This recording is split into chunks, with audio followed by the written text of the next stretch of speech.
Hi, I'm Darryn Farrugia, and in this video I want to share a tip with you that's going to help you perfectly pitch match your drumsticks.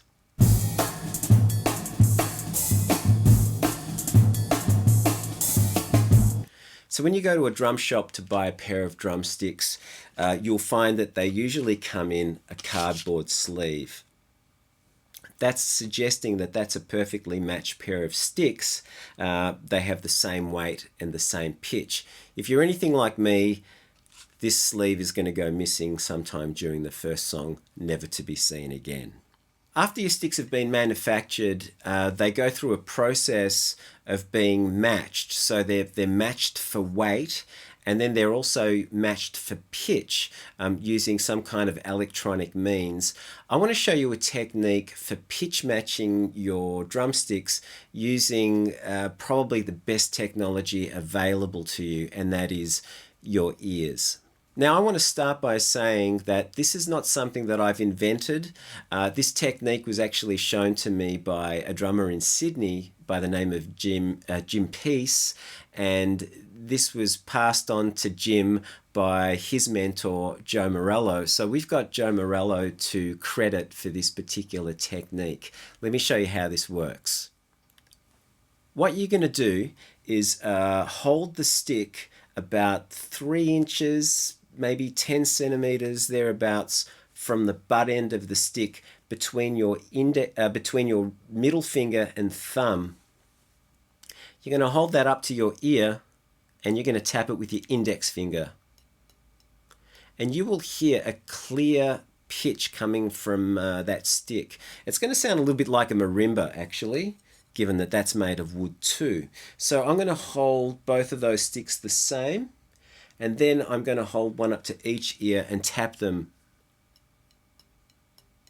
Okay, this stick is actually a little lower in pitch.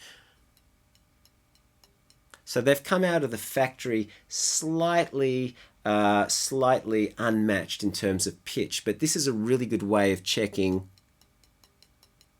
the pitch. Here I have an assortment of drumsticks that I've just taken out of my stick bag, and I don't know which of these sticks is perfectly matched to another stick. So again, I would use this technique of tapping these sticks close by my ear to find 2 sticks that have the same pitch. So I'm just going to go through that with you.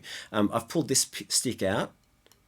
This has a fairly medium pitch. What I have here in front of me is a microphone. So I'm going to hold this stick up to that microphone and tap it so that you can hear what I'm hearing in my ear. So that's a very clear pitch. Let me put that aside. I'm going to pick out randomly another stick.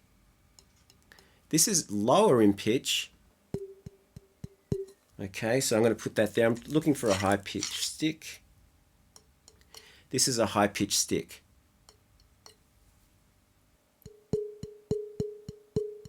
Okay, so this is a high-pitched stick. This is a low-pitched stick. So it's very easy to hear the difference between those pitches.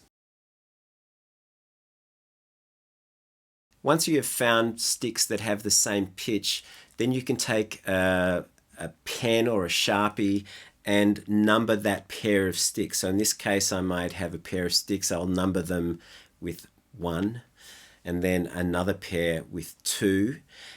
If I have 3 sticks that are the same pitch, I'll number all 3 of them with the same number. So in this case, I may have 3 sticks that have number 1 written on the end of them. If I break one of those sticks, if I lose one of those sticks, or if one of those sticks goes flying off during a gig, I still have a backup. So it's okay to have a pair of sticks that's actually more than just 2 sticks.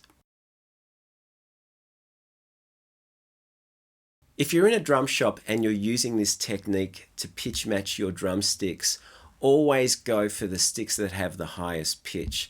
The highest pitch sticks means that the wood is hard, dense. It's going to give you more durability, and yeah, hopefully they'll last a little longer.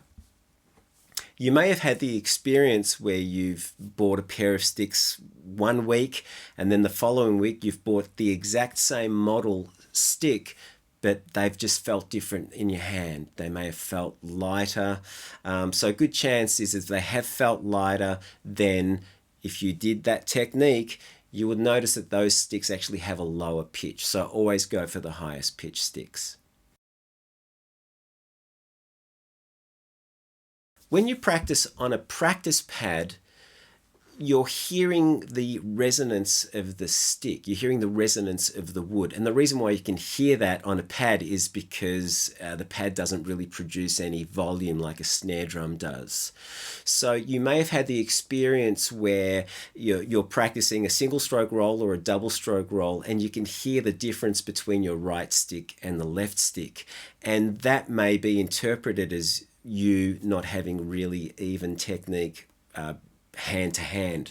So what I suggest you do is you find a perfectly matched pair of sticks and reserve those sticks only for practicing on a practice pad. That's something I like to do. What can happen is if you use that pair of sticks and you're playing them on the kit and you're playing rim shots and you're hitting cymbals and smashing away on the hi-hats, you're going to start losing wood from those sticks and they will lose their balance and they could actually change pitch. So a suggestion here is to reserve a pair of sticks that you're going to use only for practicing on a pad. Anyway, I hope you enjoyed this. I hope it was useful. I hope you can get some mileage out of this information. If you liked it, please hit the like button and don't forget to subscribe. See you next time.